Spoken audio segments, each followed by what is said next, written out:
So I don't know if y'all can hear me. It is windier than me after a 3-bean and cabbage casserole on St. Patty's Day. But this is where more or less my obsession all kind of started. Ish.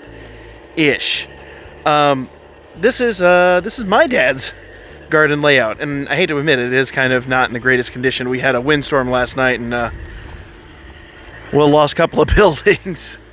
We had 60-mile-an-hour plus gusts today, and when you have structures outside, it doesn't quite bode horribly well. But I'll give you all a guided tour here of the old layout. So we'll come back and meet up with the Sioux train here in just a few moments. But let's kind of go around here. We've got just this little covered bridge. I believe that's handmade. I think that's a handmade covered bridge. I think that was the story behind that. And leads into this little first kind of loop here. Now this is actually the third piece. This was the third part that they finished on the project. We'll head down here. We got the little aviation center here. This is a fun one. This is the 4th or 5th bridge in this particular section. Mostly because, as you can kind of tell, deer like to try to clear that, and well, they're not always the most successful at it. This is the second section that was finished, and I'm just going to back up here and show you guys just the immense amount of... This is all cedar, and for anyone who's been pricing wood lately, just take a gander how much that would have cost if that was done during COVID. But thankfully for them, it was done, oh goodness gracious, 5, 6, 7 years ago.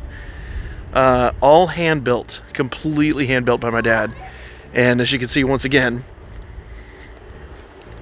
they've had to makeshift a few replacements for things squirrels and deer and whatnot have knocked over. In fact, that bridge back there was this whole section right here had to be completely refabricated during winter.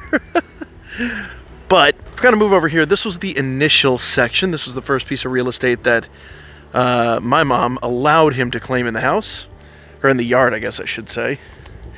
And this is, 12-ish feet long?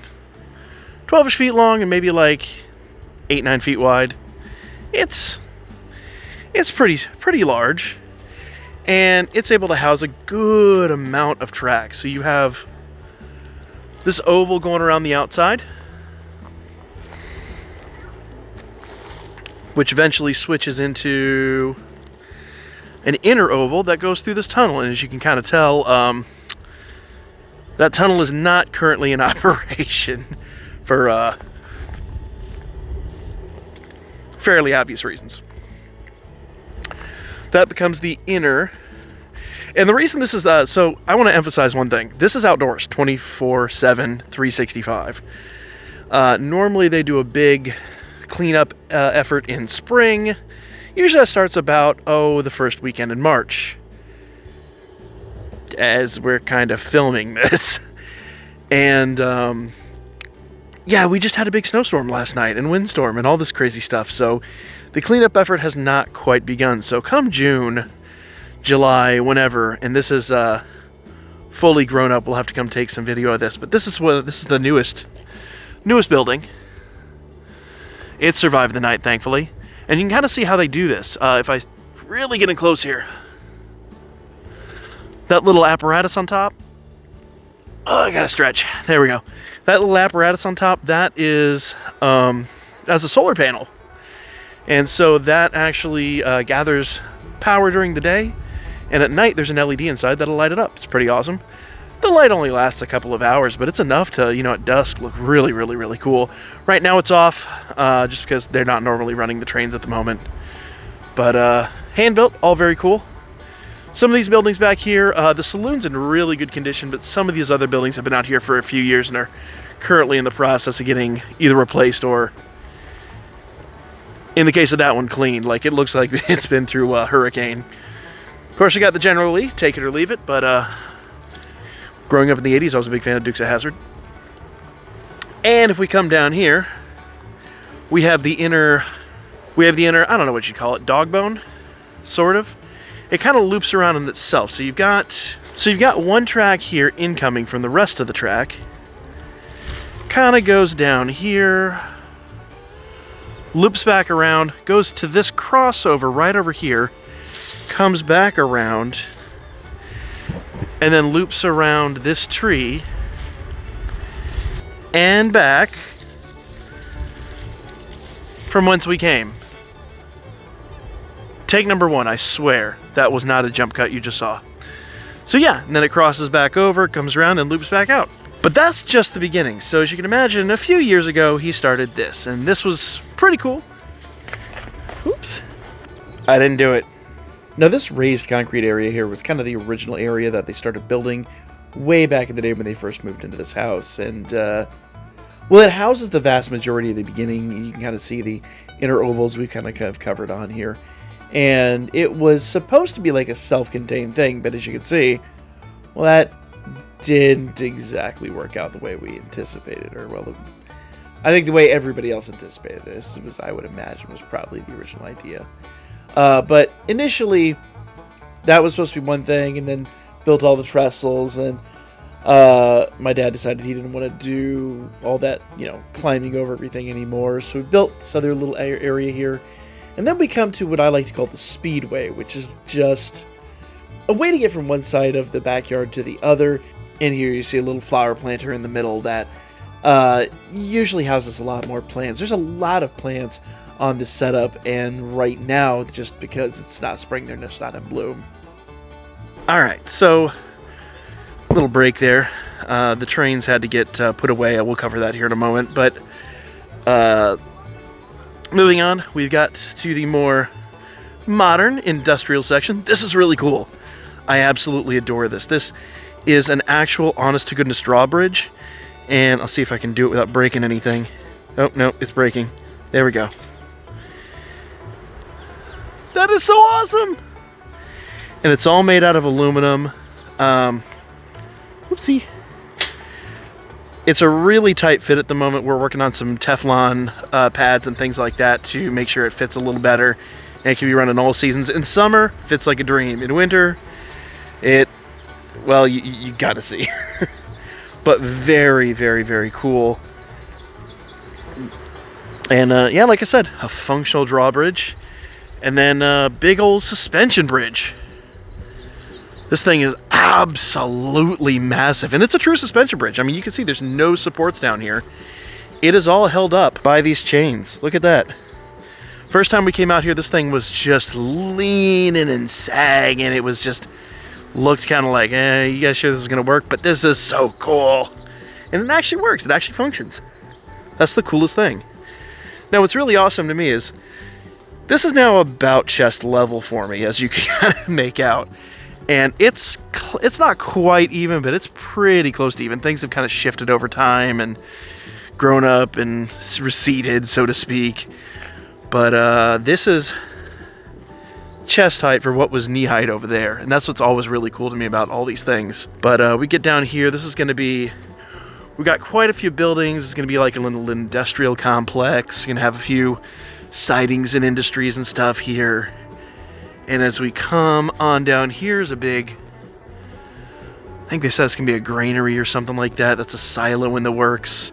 And this is how cool this whole situation is. So a lot of this stuff is hand built.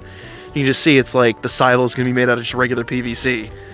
And there's my apologies, it is a bit of a mess, but once again, everything's under construction, as you'll see here in a moment. But this is all hand built. All really, really, really cool stuff. There's a few things that aren't, that have been purchased, such as the drawbridge and stuff like that, but the vast majority of this is all DIY. And you guys wonder where I get my psychosis from. But here's what's really cool. So they have this really old shed. I mean, it's not in the best of conditions, but we've cleaned it up quite a bit. And I told him, I said, believe me, there will come a day when you'll just want the trains to go into the shed and be done.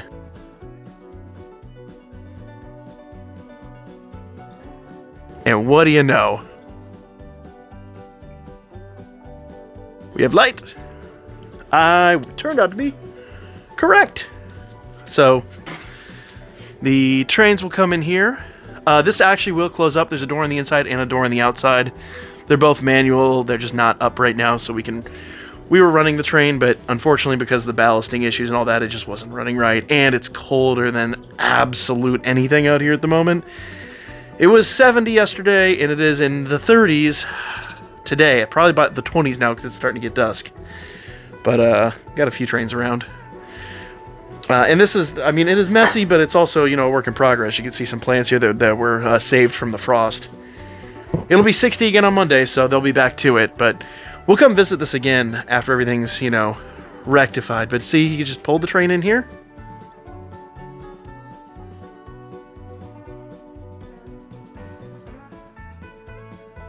And here's the cool part. As of December, the tracks ended right here. And you'd have to back them out and do whatever.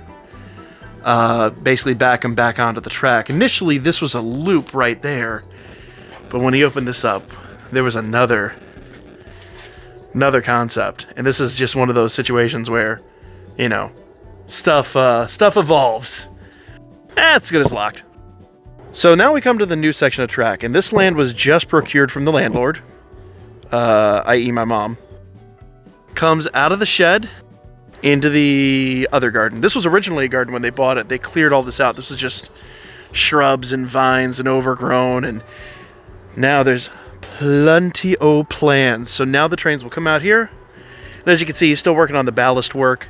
This is the new style I think he's going with, where it's going to be more industrial in this area. The PVC will eventually be replaced with something else. This is just a temporary stopgap so we can get measurements and everything. Come through here. I have no idea why that's the case, but having grown up doing enough brio and stuff like that with my youngin', sometimes you just, oh, I don't have a straight long enough. I'm guessing that's what that is. I have no honest clue. Come on around here. And on back up. Back into the shed, and we start all over again. So, I don't know how much track is on here. I don't know. They say there's more. I know in the first rendition they did on the old house, there was like 530 feet of track. So I'll find out for you guys and I'll update it. But there's a whole bunch of track. And this has been about 20 years. Little backstory on this. When I was 21, I think, 21 or something. I had my first respectable job. And for Christmas, my dad's always wanted a garden train, so a garden railroad. So I went out and bought like one of those, at the time, $100. I think they're like $200 or $300 now. But one of those Bachmann sets. And I left for a weekend, went down to Florida, came back, and my mother was out of town that weekend as well. And she was giving him holy happy Hades because he had put an oval in the backyard without asking. But, you know, it evolved into something really, really cool. And every once in a while she'd go out of town and he'd expand it without asking. And then when they got rid of that house and came to this one, she was like, okay, well, we fully know what's going to happen here, but you're going to have to pass everything by city council. So, happy wife, happy life. Or content wife, get to play trains. That's the motto I live by, at least. So, good stuff, guys. Let me know what you thought of this. We'll come back and revisit it in the summer, maybe later spring or whatever. I mean, it's my folks. We're here periodically. But yeah, we'll update you guys. It'll be a lot of fun. Hit that old thumbs up button if you did enjoy this. And for now, that is going to be my tour. Catch y'all on the next one.